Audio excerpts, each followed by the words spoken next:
Hi, it's Derek. Welcome back to Hitchcocks, where this morning we had the opportunity to take a ride out on a couple of our development bikes, which prompted us to make this video today about the progressive performance upgrades that you can make to improve the overall running of your motorcycle. So what's the point, I hear you ask? Why not go out and buy a bigger or faster motorbike? That would completely defeat the object of owning and riding a Royal Enfield motorcycle.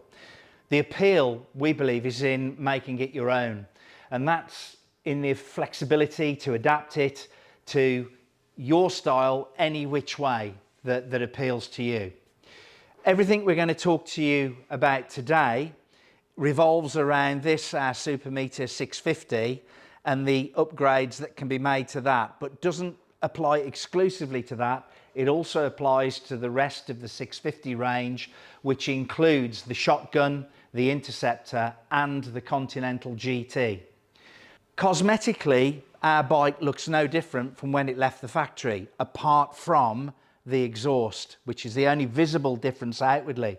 But internally, we've made a lot of improvements to this bike, so much so that we've improved the performance greater than 50% that it came out of the factory with. So what we'd like to do is talk to you about those internal changes we've made and take you through a logical and progressive sequence to enable you to achieve a similar performance output if you so wish.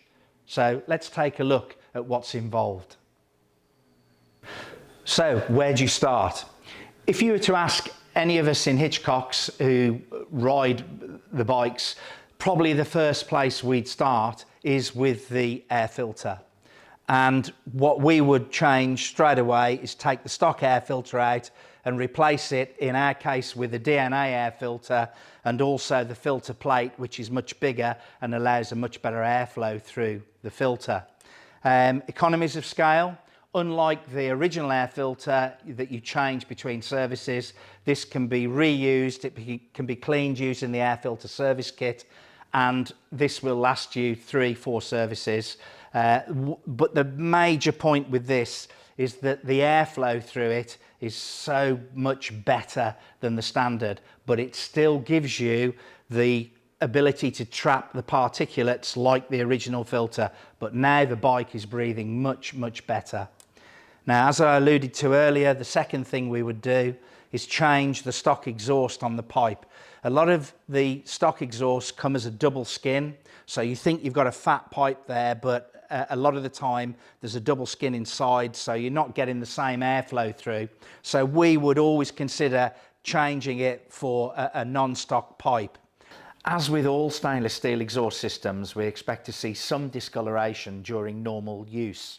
I would, however, just like to point out that this is our development bike, which spends a lot of time on the dyno and gets run particularly hard in comparison to normal road use. Once you've done that, how's the bike going to perform? Both of those modifications are well within the parameters of the ECU to sort out. However, as we move through, you might want to just consider, is my bike running at its optimum? When it's low down on the revs, does it peck a little bit in traffic or whatever? Is it running a little bit hot? If it is, then you will probably want to consider the Fuel X, which what that does is make everything quite harmonious. It stops the bike jerking at low speed. It helps with the heat in the bike. It just smooths the whole thing out and the enjoyability, if you like, of riding the bike. These come in two sorts. It comes with the standard Fuel X, which is a factory setting on it. But you can also go for the Fuel X Pro Plus, and that's got up to 10 different variants on it. Controllability of 10 different settings on the Pro, or you can just run with the standard. But either way, this piece of kit is going to smooth out everything on the bike. It's going to make it all work and run. So that's a real good investment, and you'll see that most of the bikes that us guys run here, we're running a Fuel X. Okay, so you've done those modifications now, you've changed your pipe, you've put the air filter in, and you're enjoying the bike, you've used a Fuel X and it's all running smoothly, but now you're reaching the point where you think, I'd like to move on, I'd like just a little bit more coming out of the bike. Well, you've now got two further options. One is to fit a stage 1 performance cam, and what that will give you is a far better response from the bike. It will give you some more power, and that will not only help with the bike, the way it's smoothed out, but you will get a nice power delivery from that. What about the stage 2? This is made by Kent Cams. It's the one we use on all of our Hitchcocks development bikes, and indeed most of us here, if we do an upgrade, we'd go with the stage 2 cam, and this delivers another level of power above and beyond stage 1. But remember, it's horses for courses. It's about what you want from your bike. This is a very good upgrade, stage 1. Stage 2 gives it another dimension, more power, more response, but it's your choice. So all of that's done. You've got your Fuel X already fitted to the bike and everything's running along, but we're reaching the midpoint now. We've changed the cam and we may be into the area of looking now at a power commander or a Powertronic, which is a piece of electronic equipment which will do far more than the Fuel X, which is really good at controlling all those mods, but we're starting to move on now with the cams. So that's when we'd start to consider these items, one or the other. We use the Dynajets quite a lot here, but we have got both of those, and they're both really good pieces of electronic intervention.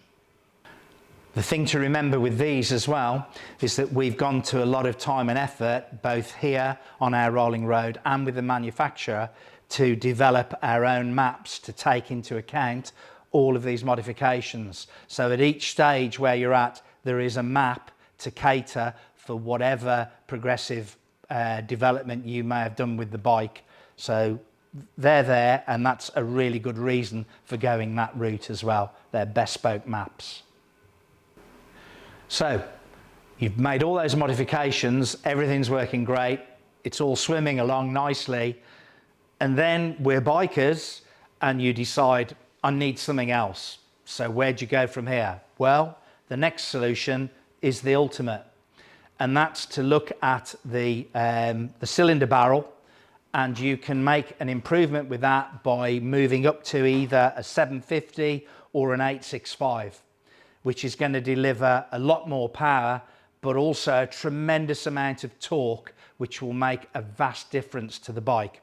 How are we going to achieve that? You've got two options.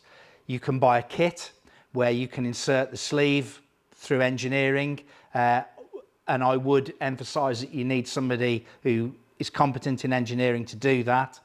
Or we've made the job easier. We've actually produced a kit which is ready to go. It's a plug and play bolt on where we've done all the hard work. We've inserted the sleeves, it's ready to go, the pistons are matched, and you'll get the performance you want in a very easy and simplistic way to fit. Once you've ridden a bike with these improved barrels, you will not believe what the delivery is like. The power, the performance, it's a completely transformed bike. Once you're developing this sort of power, one of the things you do need to consider is that the stock clutch will be operating at or beyond its limit. So there is a clutch upgrade kit which is designed to work in harmony with this, and we definitely would sort of point you in that direction to get the optimum out of all the upgrades that you've done. You will need a Power Commander or a Powertronic at this point. It's not an option.